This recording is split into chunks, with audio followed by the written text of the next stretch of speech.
एक कहावत, एक नसीहत और एक कहानी को अपने जहन में रखिए। कहावत, सर उड़ाते ही ओले पड़ गए। नसीहत, समझदार दुश्मन मूर्ख दोस्त से कहीं ज्यादा बेहतर होता है। और कहानी, राजा और बंदर की कहानी। मूर्ख बंदर और राजा, जिस बंदर ने राजा की ही नाक काट दी थी मक्खी उड़ाने के चक्कर में। अब आज की तारीख में इन तमाम चीजों को जोड़िए शाह साहब के लाडले सीएम और प्रधानमंत्री नरेंद्र मोदी से। जी हां, शाह के लाडले मुख्यमंत्री ने ही क्या प्रधानमंत्री नरेंद्र मोदी के पाकिस्तानी एजेंट होने का सबूत दे दिया है? और क्या शब्द को हटा दिया जाना चाहिए और सीधे तौर पर सवाल शाह के लाडले सीएम से भी पूछा जाना चाहिए और प्रधानमंत्री जी से भी। दूसरी तरफ एक एफआईआर भी दर्ज हो गई है, राहुल गांधी का सेनापति भी भड़ गया है और यह एफआईआर भी कांग्रेस शासित राज्य में ही दर्ज हुई है। सारी बातें जरा विस्तार से करेंगे। नमस्कार, मैं स्वप्निल और आप मुद्दा देख रहे हैं। दोस्तों, आगे बढ़ें उससे पहले वही छोटी सी अपील। मुद्दा इन दिनों एक गंभीर आर्थिक संकट से जूझ रहा है। एक तरफ हमारे मेन बैंक अकाउंट्स फ्रीज चल रहे हैं, तो दूसरी तरफ हमारे 2.5 साल पुराने चैनल को हमसे लंबे समय तक छीन कर रखा गया था। ऐसे में डे टू डे ऑपरेशंस में मुद्दा को काफी मुश्किलों का सामना करना पड़ता है।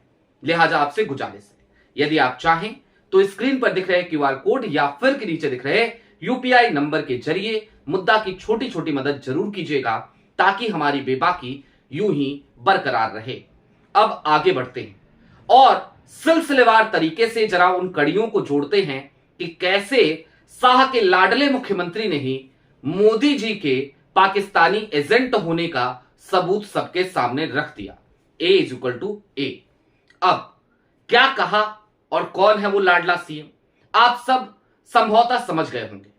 योगी आदित्यनाथ को हिंदुत्व के मसले पे आज की तारीख में अगर कोई कड़ी टक्कर देने की कोशिश करता है भारतीय जनता पार्टी में, तो वो नाम है हिमंता बिस्वा शर्मा का। जिस तरीके की वाहियात बातें, जिस तरीके की वाहियात हरकतें, जिस तरीके के वाहियात वक्तव्य हिमंता बिस्वा शर्मा आज की तारीख में देते नजर आते हैं, ये किसी से कोई ढकी छिपी बात तो है नहीं। कल की तारीख में हिमंता बिस्वा शर्मा ने एक प्रेस कॉन्फ्रेंस करी, एक एनजीओ का जिक्र किया और राहुल गांधी के सेनापति, राहुल गांधी के पार्टी के वहां के प्रदेश अध्यक्ष गौरव गोगोई, उनके ऊपर तमाम आरोप मढ़े। मसलन उन्हें पाकिस्तानी एजेंट करार दे दिया। अब करार दे दिया तो दे दिया, लेकिन जिस एनजीओ का जिक्र किया, जिस व्यक्ति का जिक्र किया, दरअसल वहीं पर मोदी जी बुरी तरीके से घिर गए। कैसे घिरे हैं वो समझना हो तो मैं आपको सबसे पहले एक पीपीटी का हिस्सा दिखाना चाहता हूं। आपकी स्क्रीन पर है। इस पीपीटी के हिस्से में आप देख पा रहे होंगे लिखा हुआ है जर्नी इन अहमदाबाद। कौन सी पीपीटी है, कौन सा ऑर्गेनाइजेशन है?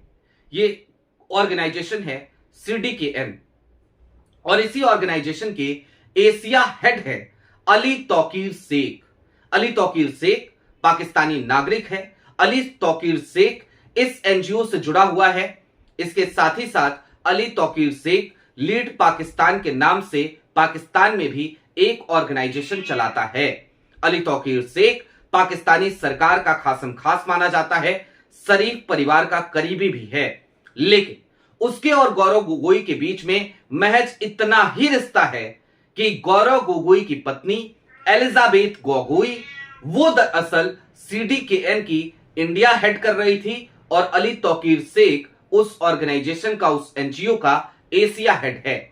अब यहां पर तो आप समझ गए कि एक ही एनजीओ से दोनों जुड़े हुए थे, लिहाजा ये कड़ियां जोड़ी गई।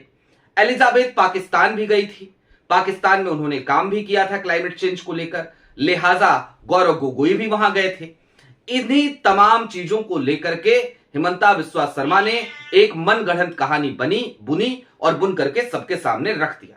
लेकिन आपको जो पीपीटी दिखाई थी जिसमें जर्नी इन अहमदाबाद लिखा था, दरअसल 2010 से लेकर 2015 तक लगातार इस एनजीओ ने, CDKN ने और लीड पाकिस्तान के साथ मिलकर, यह सबसे ज्यादा संवेदनशील मसला है इसलिए आपको यह याद रखना चाहिए, लीड पाकिस्तान के साथ मिलकर ये पीपीटी भी लीड पाकिस्तान का लोगो आपको कॉर्नर पे दिख रहा होगा।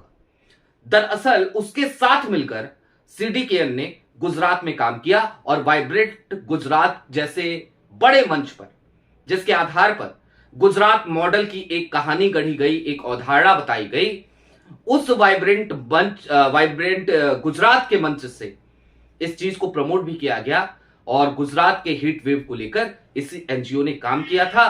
तब वहां के मुख्यमंत्री कोई और नहीं बल्कि वर्तमान प्रधानमंत्री, देश के प्रधान चौकीदार यानी कि नरेंद्र मोदी ही थे। अब जरा सोचिए, मैंने कहा था ना A=A, तो अगर गौरव गोगोई की पत्नी सीडीकेएन की इंडिया हेड कर रही थी और अली तौकीर शेख वो लीड कर रहा था एशिया को, इस आधार पे हिमंता बिस्वा शर्मा ये कहते हुए नजर आते हैं कि गौरव गोगोई पाकिस्तानी एजेंट है, गौरव गोगोई की पत्नी पाकिस्तानी एजेंट है, तो फिर भला सोचिए कि अली तौकीर शेख, गौरव गोगोई तो किसी पद पे नहीं थे, अली तौकीर शेख अगर नरेंद्र मोदी के गुजरात में काम करते हैं, नरेंद्र मोदी के साथ काम करते हैं, उनकी सरकार के साथ काम करते हैं और उस वक्त पे मोदी जी गुजरात के मुख्यमंत्री थे, तो बड़ा पाकिस्तानी एजेंट किसे कहा जाएगा? जाहिर सी बात है मोदी जी को ही फंसाने का काम एक बार फिर हिमंता बिस्वा शर्मा ने किया है। अब मैंने कहा था एफआईआर दर्ज हुई है, आपकी स्क्रीन पर एक ट्वीट है। यह एफआईआर किसी और ने नहीं बल्कि असदुद्दीन ओवैसी ने कराई है और यह एफआईआर हुई है तेलंगाना में, हैदराबाद में हिमंता बिस्वा शर्मा के खिलाफ हुई है, उनके हेट स्पीचेज के खिलाफ हुई है। अब असदुद्दीन ओवैसी ने कंप्लेन कर दी, इधर हिमंता खुद मोदी जी को फंसाते नजर आ रहे हैं और तीसरी तरफ अब बात गौरव गोगोई की भी। प्रेस कॉन्फ्रेंस हुई, खूब हंगामा मचा।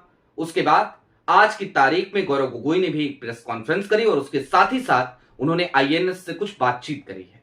आईएनएस से क्या कहा सुनिए। When I visited Pakistan, I was accompanying my wife, whom I just married 2.5 months ago. At that point of time, she was part of an international program, of which there were many NGOs across the world that were part of that program. There was both an Indian NGO and a Pakistani NGO, and on a work visit when she had gone, I had accompanied her, and I wanted to see the people, how she lived, where she lived, and I have no recollection of meeting the said person at that point of time. But this information is also public, that this said person has also gone to Gujarat and worked with the Gujarat government when Narendra Modi ji was the chief minister. So maybe that question should also be asked, that this said person, when he went to Gujarat and met with the officials and the ministers of the BJP government, did he go and meet the then chief minister Narendra Modi ji? सुना आपने गौरव गोगोई ने क्या कहा। दरअसल गौरव गोगोई के पास ढकने छिपाने के लिए कुछ नहीं है, जो कुछ भी है पब्लिक डोमेन में है, सार्वजनिक है, और उन सार्वजनिक चीजों को लेकर के, पब्लिक डोमेन की चीजों को लेकर के हिमंता बिस्वा शर्मा बार बार, कोई पहली बार इस तरीके की हरकत हिमंता नहीं कर रहे हैं कि वो गौरव गोगोई को पाकिस्तानी एजेंट बताएं। इससे पहले भी इनकी हरकतें यही रही हैं, मुंह की खाते रहे हैं। एसआईटी को कुछ खास मिल नहीं पाता है तो पब्लिक डोमेन में गूगल पे जो जानकारियां उपलब्ध हैं, उन्हीं जानकारियों का एक पोथी पत्रा लेकर के एसआईटी वाले हिमंता को थमा देते हैं और हिमंता उसी को लेकर के मीडिया के बीच में आ जाते हैं और बीच में आने के बाद वो उसी स्क्रिप्ट को बांचने लगते हैं। ठीक है, लेकिन कम से कम हिमंता को चाहिए कि अपनी टीम जरा अच्छी करे, क्योंकि अगर इसी तरीके की हरकतें रहे, यदि इसी तरीके से मोदी जी को ही फंसाते रहे, तो फिर भला सोचिए मोदी जी भला कितने दिनों तक झेल पाएंगे। अब चलते चलते ये भी समझिए कि आखिरकार ये बेचैनी क्यों है, गौरव गोगोई को बार बार पाकिस्तानी एजेंट क्यों बताया जा रहा है, बार बार हिमंता ऐसे बयान क्यों दे रहे हैं कि वो मुस्लिमों के खिलाफ एकदम उतर गए हैं, मुसलमानों से एकदम नफरत फैलाने पे उतारू हो गए हैं। ये तमाम चीजें क्यों हो रही हैं, ये भी समझना जरूरी है।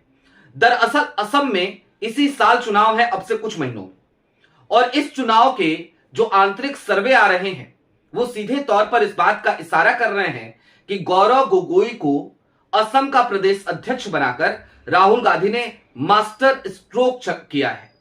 और राहुल गांधी का ये मास्टर स्ट्रोक इतना बुरी तरीके से डेंट कर रहा है हिमंता को कि हिमंता की कुर्सी चुनाव से पहले ही हिल चुकी है। हिमंता और गौरव गोगोई दोनों की पॉपुलैरिटी अब एक दूसरे के साना बसाना चल रही है। और इन सबसे भी बड़ी बात यह कि राहुल गांधी ने असम को पर्सनली ले लिया है, क्योंकि हिमंता जिस तरीके के बयान गांधी परिवार को लेकर, राहुल गांधी को लेकर देते रहे हैं, जिस तरीके से बदतमीजियां हिमंता ने करी हैं, उसके बाद से आज की तारीख में राहुल गांधी खुले तौर पर असम के चुनाव को पर्सनली ले चुके हैं। प्रियंका गांधी को वहां की स्क्रीनिंग कमेटी का चेयरमैन बनाया गया है।